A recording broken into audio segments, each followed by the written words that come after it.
Okay so आज अपना एक नेक्स्ट टॉपिक स्टार्ट करते हैं and this is completely new topic है आपके लिए। डिक्शनरीज तक तो आपने लास्ट लेक्चर में पढ़ा ही था, इवन 11th क्लास में भी पढ़ा हुआ। सो फंक्शंस का हमने मतलब थोड़ा सा यूज़ किया था क्लास 11th में, बट हमने इसको डिटेल में नहीं पढ़ा। ओके सो अभी 12th में आपके चैप्टर जो है फंक्शंस जो है बेसिकली पूरा डिटेल के अंदर है, और इसकी मतलब जितना भी हम प्रोग्रामिंग करेंगे उसमें कहीं ना कहीं फंक्शन यूज़ आएगा। ओके सो पहले हम ये समझते हैं कि फंक्शंस होते क्या हैं। So a function is a block of organized reusable code that is used to perform a single related action. Okay so इसमें देखो डेफिनेशन के अंदर ही पूरा फंक्शन का मतलब इम्पोर्टेंस है। इसमें इसमें लिखा है it is a block of organised okay reusable code. तो सबसे फर्स्ट थिंग जो होती है फंक्शन के अंदर कि सपोज़ मैंने एक कोड लिखा है, बहुत बड़ा कोड लिखा है, लाइक 10,000 लाइन्स का है।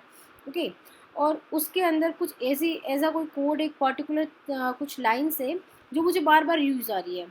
लाइक हाँ आपने देखा होगा कि जैसे मैंने एक सर्किल का एरिया निकालना है, ठीक है। एक मुझे निकालना है ट्रायंगल का एरिया, और मुझे एक निकालना है पैरेललोग्राम का एरिया, ठीक है। तीनों के फॉर्मूलाज डिफरेंट होंगे, तीनों में डिफरेंट डिफरेंट चीज़ हो रही है, लेकिन एट द एंड मैं उन तीनों को करवाऊँगी क्या, प्रिंट ही करवाऊँगी, यूज़र से इनपुट लूँगी, है ना। तो इसमें जो कॉमन चीज़ है वो क्या हो रही है कि हम सबसे पहले एक इनपुट फंक्शन लगाएंगे, और इनपुट फंक्शन के थ्रू हम कुछ यूज़र से इनपुट ले रहे हैं। ओके लाइक सर्कल के टाइम हम रेडियस ले रहे हैं, ट्रायंगल के टाइम भी हम रेडियस ले रहे हैं ना।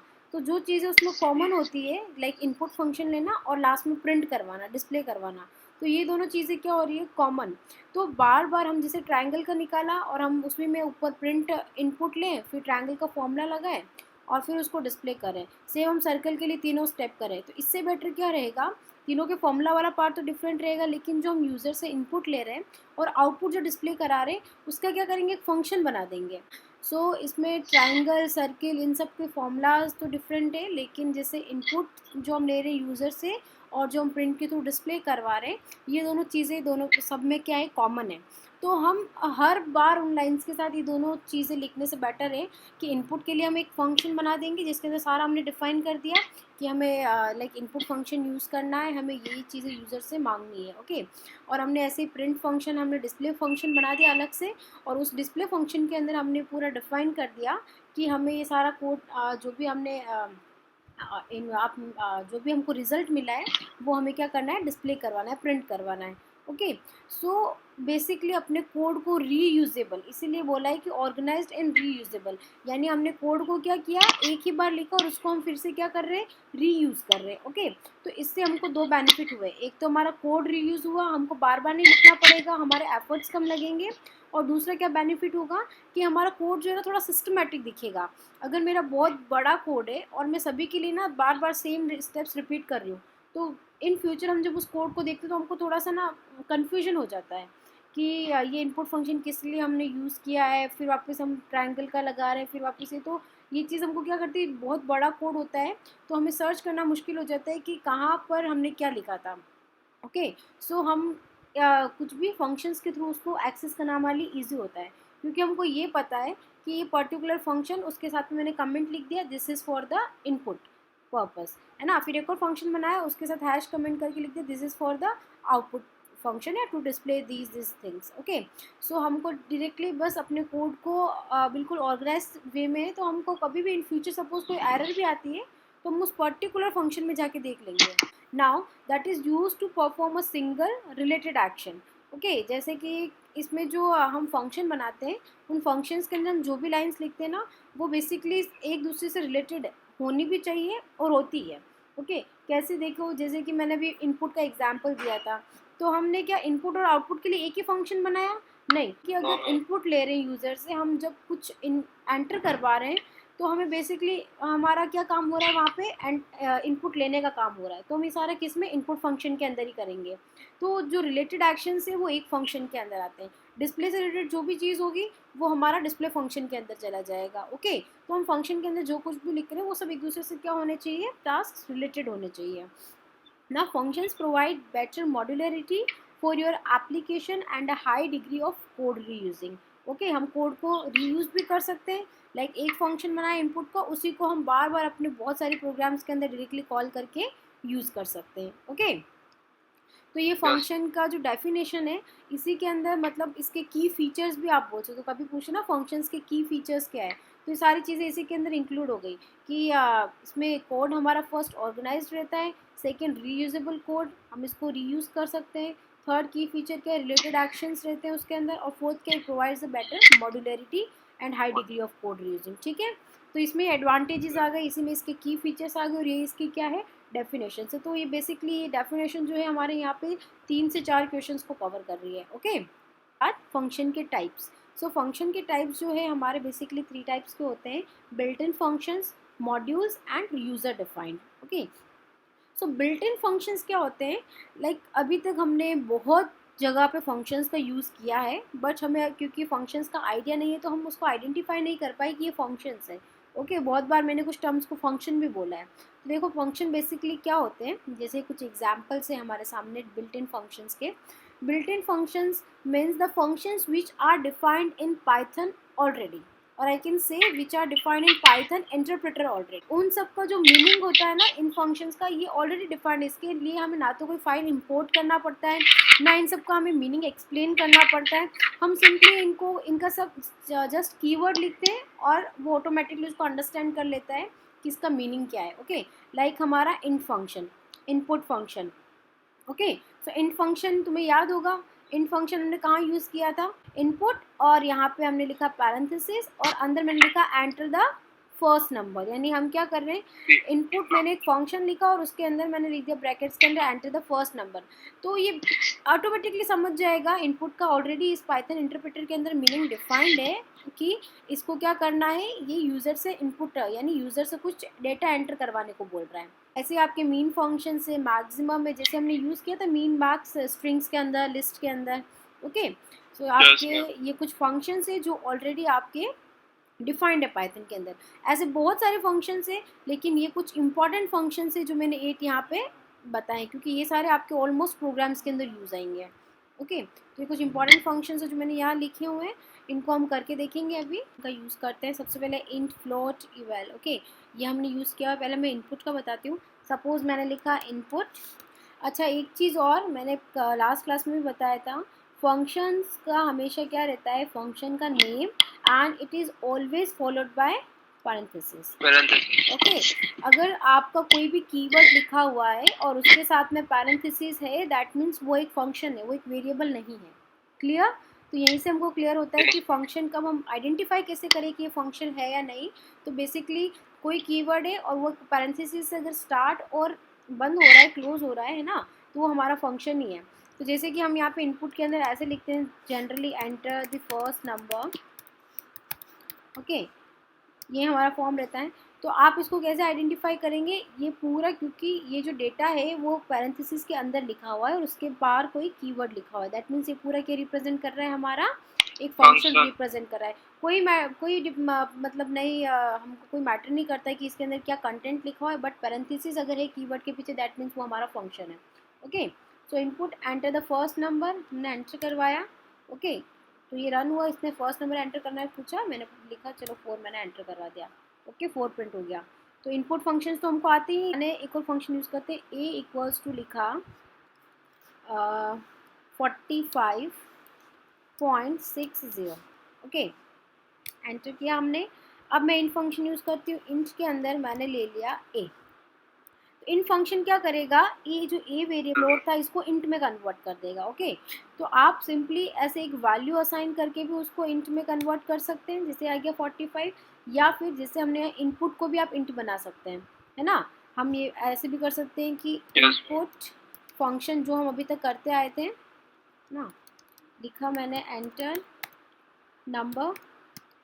अब इसके आगे भी आप चाहो, या तो आप डायरेक्टली नंबर लेके उसको इंट में कन्वर्ट करो, या फिर यूज़र से नंबर मांगो और उसको भी आप इंट में कन्वर्ट कर सकते हैं, जैसे कि हम करते हैं। ओके, अगर हमें इंटीजर टाइप का चाहिए तो हम क्या बाहर की साइड इसके क्या लिख देंगे, इंट। और अगर मुझे स्ट्रिंग टाइप का चाहिए तो हमें कुछ भी मेंशन करने की ज़रूरत नहीं, बाय डिफ़ॉल्ट स्ट्रिंग लेता है। अगर फ्लोट टाइप का चाहिए तो हम क्या मेंशन करेंगे, फ्लोट। ओके, ओके, सो ये हमने एंटर करवाया है 60। 67। तो ये हमारा इसको किस तरीके से ट्रीट करेगा, इंटीजर नंबर्स। यहाँ पे हम देख रहे हैं 4 के साथ में ये आया है अपना सिंगल कोड, दैट मीन्स इसको स्ट्रिंग कंसिडर करा है क्योंकि इसके आगे हमने इंच नहीं लिखा था। क्लियर है, क्लियर नंबर या फिर इसके थ्रू। उसके बाद और कुछ फंक्शंस है, ये तो फंक्शन हमने बहुत अच्छे से पहले डिटेल में डिस्कस किए हुए हैं। कुछ फंक्शंस है जो शायद आपको नहीं आते हैं, वो हम करते हैं। मीन मैक्स भी हम कर सकते हैं। हम एक वेरिएबल ले लेते हैं बी में, सपोज मैंने एक वैल्यू डाला है -98। ओके, अब मैं कर रही हूँ एब्सोल्यूट ऑफ बी,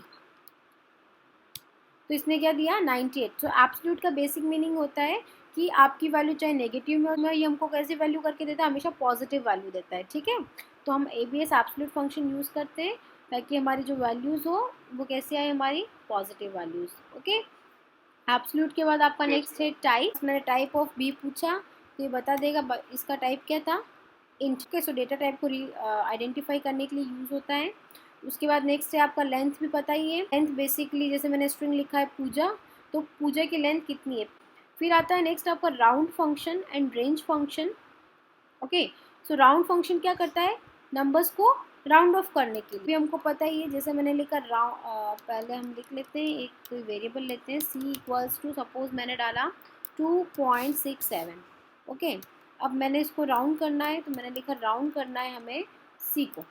ओके, तो ये हमें राउंड करके देगा, कितना आएगा 367। लेकिन अगर ऐसा है कि हमें इसको राउंड नहीं करना, हमको सिर्फ लास्ट डिजिट को राउंड करना है ना, 1s 10s प्लेस राउंड करना है ऐसे, तो हम क्या लिखेंगे, सिर्फ लास्ट डिजिट को अगर मुझे राउंड ऑफ करना है तो हम इसके अंदर एक पैरामीटर और यूज़ कर सकते हैं। हम लिखेंगे 2.67 जो है, सॉरी 2.67 जो है, मुझे इसको सिर्फ एक प्लेस से राउंड करना है। ओके, तो हम (1) लिखेंगे तो ये देखो एक ही प्लेस से राउंड ऑफ होगा। फिर नेक्स्ट है आपका रेंज फंक्शन। ओके, सो रेंज फंक्शन हमने फॉर लूप में यूज़ किया था। ओके, सो ये सारे हमारे बिल्ट इन फंक्शंस है। तो बिल्ट इन फंक्शंस ये सिर्फ हमने कुछ एग्जांपल्स देखे, बट इसके अलावा भी बहुत सारे फंक्शंस है। बस आपको पता कैसे लगाना है, ये फंक्शंस ऑलरेडी डिफाइंड होते हैं पाइथन के अंदर, इसके लिए हमें कुछ भी इंपोर्ट करने की ज़रूरत नहीं होती। ओके, एक इवैल फंक्शन का मतलब होता है कि मतलब जैसे कि अगर मुझे इंटीजर टाइप का चाहिए है ना, तो हम इनपुट डाल रहे हैं एंटर द फर्स्ट नंबर, और हम बाहर लिख रहे हैं इंच, तो हमें किस टाइप की वैल्यू दे रहा है, ये इंटीजर। कुछ नहीं डाल रहे हैं तो स्ट्रिंग टाइप की दे रहा है, फ्लोट लिख रहे हैं तो फ्लोट टाइप की दे रहा है। इवल बेसिकली क्या करता है, वो पूरा वैल्यू को देख लेता है, उसको लगता है कि इसका आंसर इंटीजर टाइप में देना चाहिए, ये इंटीजर टाइप वैल्यू आ रहा है लास्ट में, तो उसको ऑटोमेटिक दे देता है। अगर वो स्ट्रिंग टाइप उसको लग रहा है तो उसको स्ट्रिंग में कन्वर्ट कर देता है। उसको फ्लोट टाइप की वैल्यू आ रही है लास्ट में रिजल्ट में, तो वो फ्लोट में ऑटोमेटिक कर देता है ना। जो काम स्पेसिफिकली इंट, फ्लोट या स्ट्रिंग कर रहा है, उसकी जगह पर अगर हम इवेल लिख देते हैं तो वो जैसा रिजल्ट आ रहा है उसको ऑटोमेटिकली उसमें कन्वर्ट करके दे देगा। सपोज आपने बहुत बड़ा कोई कैलकुलेशन किया है, बट आपको पता नहीं कि उसका टाइप इंट होने वाला है, फ्लोट होने वाला है, स्ट्रिंग होने वाला है, आपको कुछ भी पता नहीं है, तो आप क्या करो, उसके पहले इवेल लिख दो, तो ऑटोमेटिकली समझ जाएगा फाइनल आंसर कैसे देना है मुझे। फिर नेक्स्ट आपके आते हैं मॉड्यूल्स। ओके, तो हमारे पास जो फंक्शन के टाइप्स थे, फर्स्ट बिल्ट इन फंक्शन जो हमने कर लिए, सेकंड टाइप आता है हमारा मॉड्यूल्स। ओके, सो मॉड्यूल्स के अंदर बेसिकली क्या होता है, it is a file containing functions and variables defined in separate files. A module is simply a file that contains Python code. Okay, when we break a program into modules, each module should contain functions and that perform a related task. Okay, so basically इसमें modules में क्या होता है, देखो कि Python interpreter जैसे built in functions है, वो तो पूरा इंटरप्रेटर के अंदर डिफाइंड है। ओके, सो वो इनपुट फंक्शन को कहीं भी आप कैसे भी लिखो उसको अंडरस्टैंड कर लेता है। लेकिन उसके अलावा कुछ फंक्शंस और भी होते हैं जो सेपरेट फाइल्स में डिवाइडेड होते हैं और उनके अंदर ही डिफाइंड होते हैं।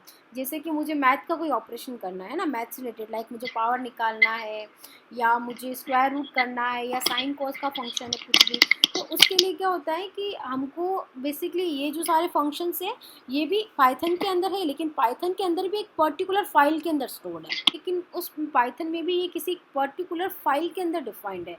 तो अगर हमें मैथ फंक्शन को कहीं यूज़ करने की ज़रूरत पड़ रही है, मतलब मैथ की किसी फंक्शन को, साइन कॉस या ऐसा, तो हमें पहले उस फाइल को अपने कोड के अंदर इंपोर्ट करना पड़ेगा। जैसे अगर स्क्वायर रूट है वो मैथ का फंक्शन है, तो हमें मैथ वाली फाइल को पहले क्या करनी पड़ेगी, इंपोर्ट करना पड़ेगा। तो उनको हम बोलते हैं मॉड्यूल्स, यानी कि कुछ फाइल्स जिसके अंदर ऑलरेडी कुछ फंक्शंस एंड वेरिएबल्स डिफाइन होते हैं, कुछ सेपरेट फाइल्स होती है, उनकी फंक्शनिंग के हिसाब से डिफरेंट फाइल्स में वो डिवाइडेड होते हैं। ओके, और यही यहाँ पे लिखा है कि वो प्रोग्राम कोड जो होता है उसको स्मॉल स्मॉल मॉड्यूल्स में डिवाइड करके रहते हैं और रखते हैं, और ये कुछ रिलेटेड टास्क परफॉर्म करते हैं। लाइक मैथ्स का है तो मैथ्स के टास्क सिर्फ परफॉर्म करके देगा। एक सेकेंड टाइप है फंक्शन का। सो सपोज आपके इसमें दो एग्जाम्पल लिए मैंने, एक मैथ एक दूसरा है रैंडम। सो हमें इसको यूज़ कैसे करना है, इम्पोर्ट मैथ, अगर मुझे कोई मैथ का ऑपरेशन करना है तो ओके।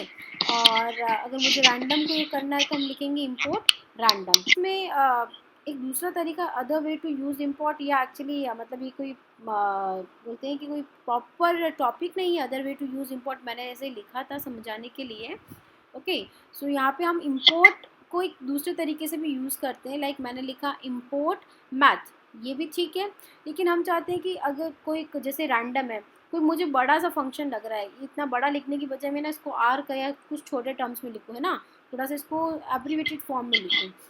तो हम क्या कर सकते हैं, जब हम इंपोर्ट करते हैं उस फाइल को, तो हम यहाँ पे इसको साथ में एज और यहाँ पे एक स्मॉल कोई भी लेटर यूज़ कर सकते हैं उसके लिए। Like import math as M, यानी अब मुझे जब भी मैथ को इंपोर्ट करना पड़ेगा तो मुझे बार बार मैथ मैथ लिखने की ज़रूरत नहीं है। मैं इसको कैसे लिख दूँगी पूरे फाइल के अंदर, एम के थ्रू। तो मुझे जैसे कि कॉस फंक्शन करना है तो मुझे मैथ डॉट कॉस लिखने की ज़रूरत नहीं है, एम डॉट कॉस। साइन करना है तो M dot sign.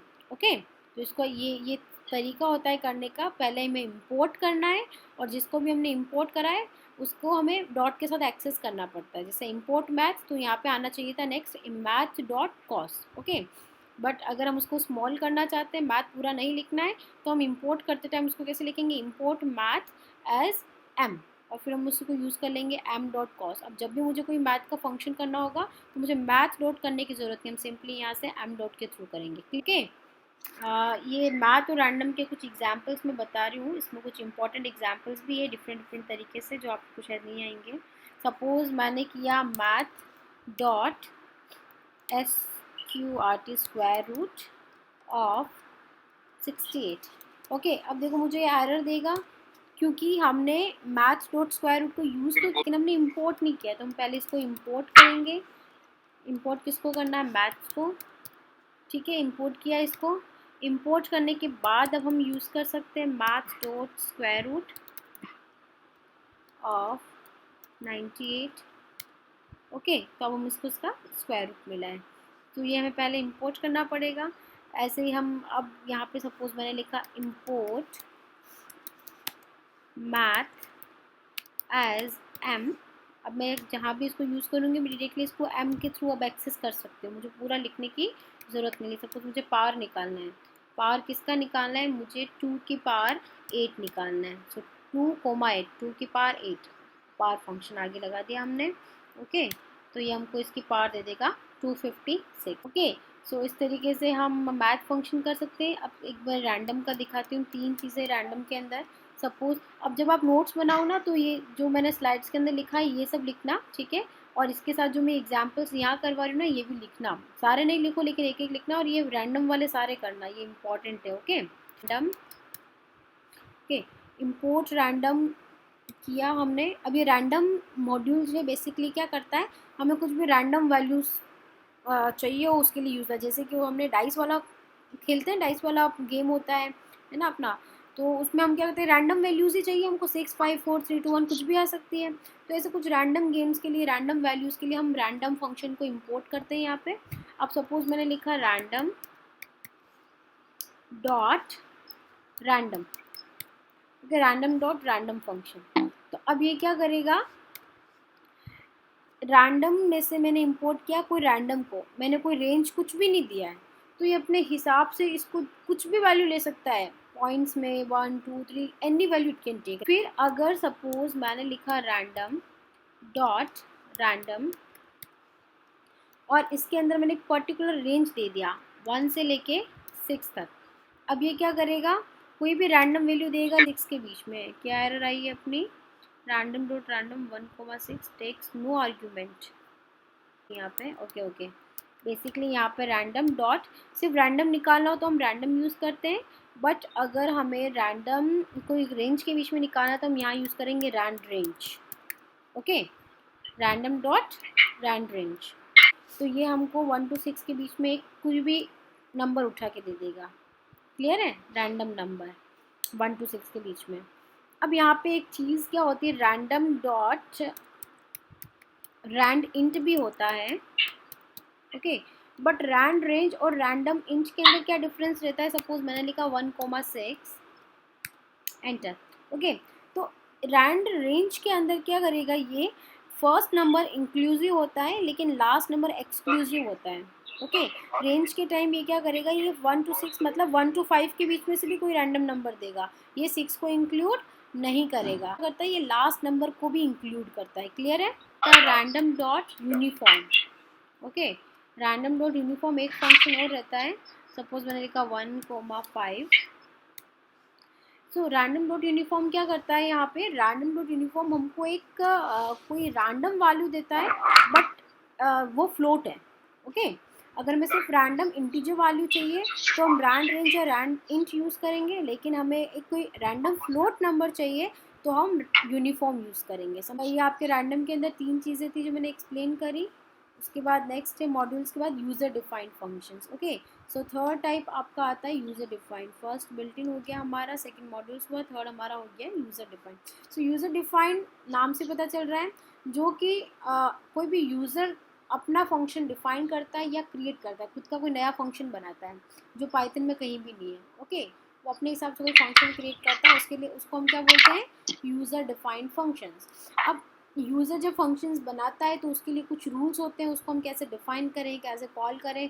Built in या मॉड्यूल्स को हमने एक्सेस करना सीखा, बिल्ट इन सिंपली हम लिखना रहता है, मॉड्यूल्स के लिए हमें इंपोर्ट यूज़ करना पड़ता है। वैसे यूज़र डिफाइंड फंक्शंस के लिए भी एक प्रॉपर स्टेप्स होती है, हम कैसे डिफाइन करें और फिर उसको कैसे कॉल करें, ये दोनों चीज़ उसमें इंपॉर्टेंट होती है। तो यूज़र डिफाइंड फंक्शंस हम पहले डिफाइन करना सीख लेते हैं।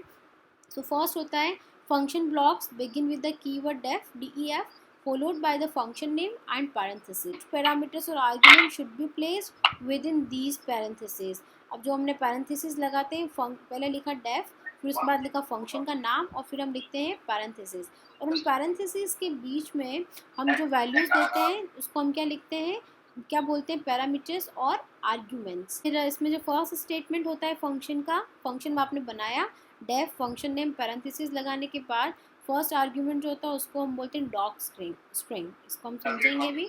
फिर सेकंड आता है the call block with in every function start with a colon, है ना। तो हम जो फंक्शन बना रही है बेसिकली ब्लॉक है, और पाइथन में ब्लॉक के लास्ट में क्या आता है, कॉलन आता है, एंड इट इज इंडेंटेड, क्योंकि उसमें जो लास्ट जो नेक्स्ट लाइन आएगी वो क्या होगी, इंडेंटेशन होगा वहाँ।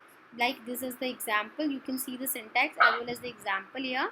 सो ये सिंटैक्स से आपका, हम पहले क्या लिखेंगे, DEF, ये फिक्स्ड होता है लिखना, मतलब डिफाइन कर रहे हैं हम, है ना, DEF। फिर यहाँ पे फंक्शन नेम, ये यूज़र बना रहा है तो अपनी इच्छा से आप यहाँ पे कोई भी फंक्शन नेम दे सकते हो, 1 2 3 P1 P2 P3 add subtract, कुछ भी नाम। क्लियर। फिर यहाँ पे पैरेंथेसिस, हमेशा फंक्शन के बाद पैरेंथेसिस आते हैं, और इसमें जो आप वैल्यू दे रहे हैं इनको हम बोलते हैं पैरामीटर्स या आर्ग्यूमेंट्स, जो भी आप यहाँ पे वैल्यूज़ दे रहे हैं। आता है कॉलन का मतलब एक ब्लॉक बनता है। फिर उसके बाद नेक्स्ट यहाँ पे मैंने इंडेंटेशन दिया नहीं, बट यहाँ पे स्पेस आता है, फिर आपके ब्लॉक के अंदर ये सारे स्टेटमेंट्स आते हैं। Doc string, function doc string basically एक ऑप्शनल चीज़ है। लाइक आपने लिखा मैं यहाँ पे प्रिंट करवा रही हूँ सर्कल का एरिया, या मैं यहाँ पे प्रिंट ये करवाने वाली, मतलब एक जस्ट एक एडिशनल स्टेटमेंट आप दे रहे हैं, ओके। ये ऑप्शनल होता है, हर बार हमें लिखने की ज़रूरत नहीं होती है, हमारे ऊपर है, ओके। फिर आपका फंक्शन स्विच, लाइक यहाँ पे आप जो भी फॉर्मूला यूज़ कर रहे हो, कुछ भी जो भी हमारा रहता है, ओके, और लास्ट में उसको रिटर्न करना। क्लियर। तो जैसे हमने फंक्शन बनाया एग्जाम्पल DEF, फंक्शन का नाम लिखा है प्रिंट मी, और पैरामीटर हमने दिया है str, ओके। फिर हमने लिखा this prints a passed string into this function, तो ये ऑप्शनल है, हमको लिखने की ज़रूरत भी नहीं है। फिर हमने लिया प्रिंट str, मैंने यहाँ पे स्ट्रिंग को प्रिंट करवा दिया, यानी यहाँ पे जो भी मैं स्ट्रिंग की वैल्यू डालूंगी, सपोज मैंने लिखा हेलो, तो यहाँ पे जब मैं प्रिंट करवाऊंगी तो ऑटोमेटिकली क्या आ जाएगा, प्रिंट में हेलो प्रिंट हो जाएगा। So this was about the function, like how we can define the function and the syntax of the function. In the next class we'll discuss about how we can call the function and some small programs. We'll do some practice on the programs. Thank you.